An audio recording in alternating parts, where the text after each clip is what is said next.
Hello, thank you for joining with me in reading Ken Wapnick's commentary on A Course in Miracles. This is Journey Through the Text, chapters 1 through 8, volume 1 of a 4-volume set by the Foundation for Inner Peace. That's what it used to be. Foundation for A Course in Miracles. You can buy it on Amazon or their website, Foundation for A Course in Miracles. And we are in chapter 1, the meaning of miracles, and I am picking up in our fear of God.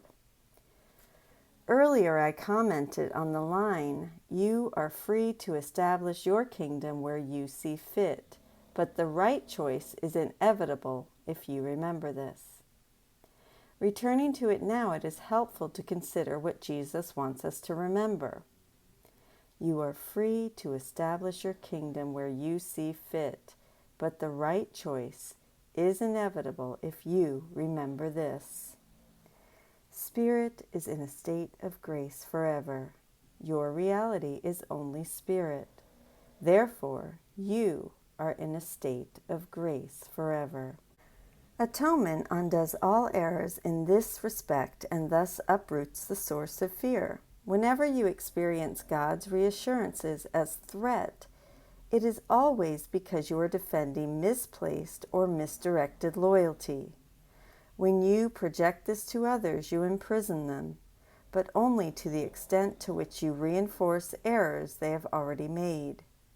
This important statement is buried in the other material in this first chapter, but it is a seminal theme that Jesus will build on as his teaching continues.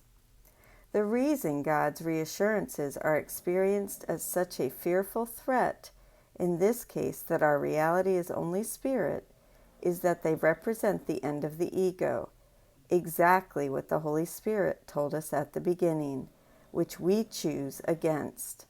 If I am spirit, I am one with God. That means I, as I experience myself, do not exist. There is no I in spirit, in reality, or in truth. There is only God. No individuality, separation, uniqueness, or specialness. This explains what the text is going to teach us, why we are so resistant to learning this very simple message. One of the difficulties students of a course run into, especially those who have studied it for many years, is that despite what they know and have sometimes experienced, they still find themselves getting angry, making judgments, holding grievances, taking sides, etc. The temptation then is to come down hard on themselves. Why am I still doing this? I have been studying this book for years. I did the workbook after all, many, many times. Yet, what would you expect? To truly do this course, to truly forgive and let go of grievances, means we cease to exist as the individuals we think we are. This is the misplaced or misdirected loyalty to which Jesus refers. We place our loyalty in the ego rather than in the atonement principle, in the separation and not in the Holy Spirit, because we fear the God in whose presence our individual self would disappear. When we listen to the ego and reinforce this self, we feel guilty, which means we will inevitably project this onto others. This, incidentally, is the first mention of projection in the Course. We tell others that the guilt we are feeling is the truth and they should feel the same thing. Yet above the passage is saying that we are not responsible. Yet the above passage is saying that we are not responsible for the ego choices others make, even though we are certainly responsible for our part in reinforcing their mistaken choice by our own mistaken choice.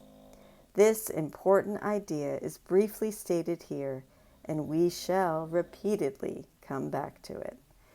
I'm going to read part of the oneness section and finish it tomorrow. Oneness. The theme of oneness, central to the Course's metaphysics, is introduced here as well. The miracle helps awaken us to the awareness that the sonship of God is one. While this oneness cannot be directly expressed in a dualistic world, what Hindus refer to as the world of multiplicity, it can be reflected here by recognizing the inherent sameness of God's Son, even in the illusion. We all share the same split mind, the thoughts of the ego and the Holy Spirit, and the decision maker who must choose between them. Thus, the Son of God is one in spirit and in separation. That is why we are taught that by forgiving someone else, we are really forgiving ourselves, helping ourselves remember our reality as part of the wholeness of God. This theme of oneness is stated at the start of the text.